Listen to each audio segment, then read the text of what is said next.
Yes, ladies and gentlemen, it's Faisal Khamis from the Sports Sofa, and this is your nightly NHL playoff recap. Now, I know what you're thinking. Oh my god, he shaved his playoff beard. Well, yeah, I'm not playing. Why the hell would I be growing a playoff beard? I got exams to deal with, scratching myself all over the place. This is not a fun time to be growing a beard. I'm not in the playoffs. Am I have a chance to win the Stanley Cup? Do I have a chance to win the Stanley Cup? Can I even speak English anymore? No. Well, that's not why we're here. We're here to talk hockey, and we're here to talk playoffs. 3 more games took place tonight with 3 more interesting results that really, well, come to think of it, we could probably have expected. Nashville played their first home playoff game of this season against Anaheim in Game 3 of that series and came out with a 4-3 victory.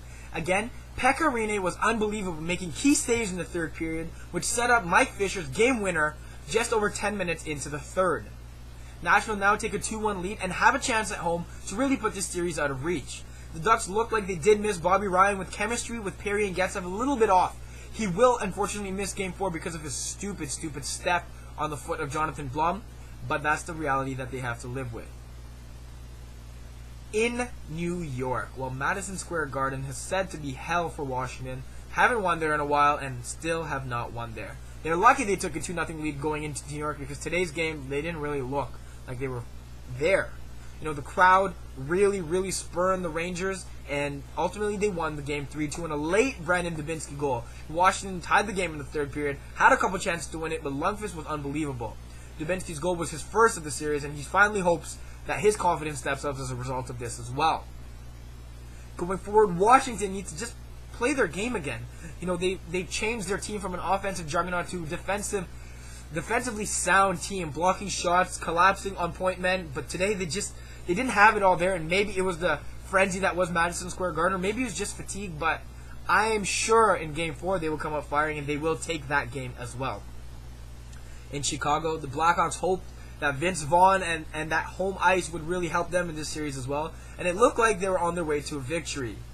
They scored the first goal of the game.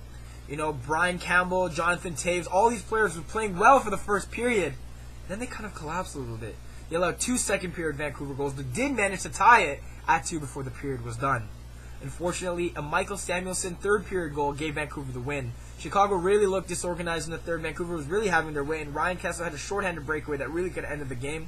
Having said all that, Chicago had late chances, but this is just not the same team as last year. My, oh my, how the mighty have fallen. Vancouver take a 3-0 lead, which all but guarantees the series to be done. A comfortable series for them, it seemed, and a relieving sigh in Vancouver collectively right now, as you know, the fear of playing Chicago really had some fans hesitant on how they thought the Canucks would do, but this surely would instill some confidence in them and in the team going forward. That's it, folks. Faisal Khamis from the Sports Sofa signing off. If you want a more in-depth breakdown of the series so far, go right below this video to Raheem Ladani's pucking around from yesterday, and it'll be much more informative and much better looking of a person than I am. See you tomorrow.